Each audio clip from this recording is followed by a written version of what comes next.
I'm standing here in front of our permaculture food forest. In 2019, this whole area behind me was nothing but green grass. And then as part of a sustainability in action class, we started planting fruit trees, nut trees.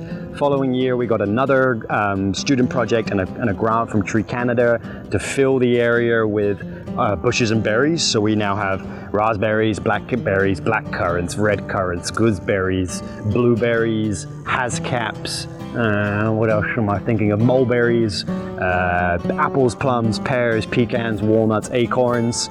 You name it, we got it. I'm standing here in the middle of the food forest here, and you can see there's different furniture around me here. And the point of this is to really emphasize that you are more than welcome to come sit in our gardens and have a chat with friends, enjoy your lunch, take a quiet moment on our little bench in the corner here, and really it's an open invitation. It really makes us as a team feel very happy when we see students and other members of the campus coming here and just hanging out and using the gardens in a social context. And yes, it's here for you to use, so please come, sit, get a little bit of nature, maybe, you know, find some nice tasty treats along the way. I am sitting here in front of our biodiversity pond. The aim of this pond is to enrich our local environment to create habitat for dragonflies, insects, birds. I've even seen the squirrels here having a drink or two, and really to enrich our local flora and fauna. This entire pond here was dug by volunteers, but mostly by 1 or 2 staff members last summer, and we're slowly working to make this as natural as we can. We want to avoid using plastic liners. We're going to have a solar powered pump eventually set up behind me here, and it's really a nice spot to come and sit and just, you know, listen to the sound of the water come by and enjoy a bit of the sunshine.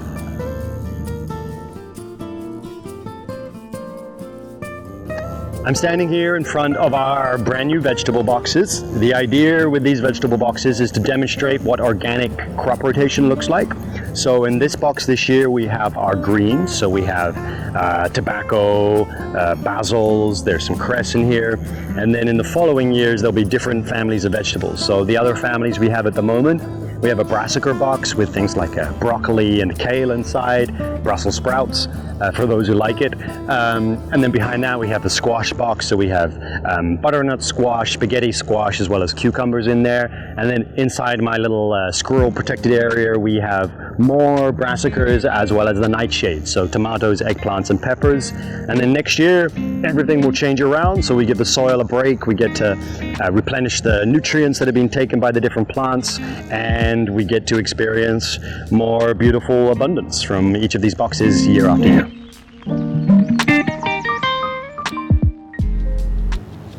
I am here in front of our Indigenous meditation garden.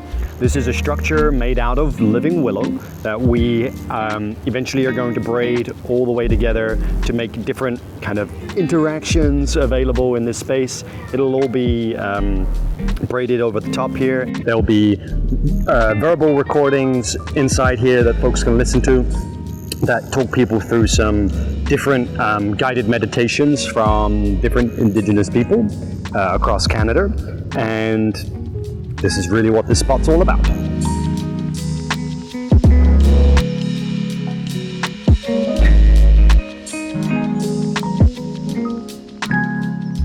I'm here in the front of the college here, and this is a rewilding project that we have here.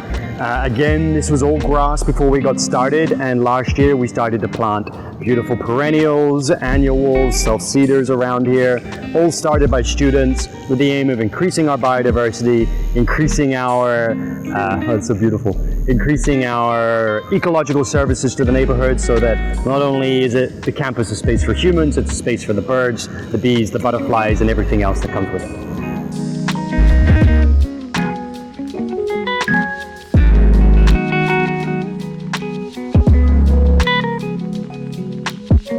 In front of our sports complex planter.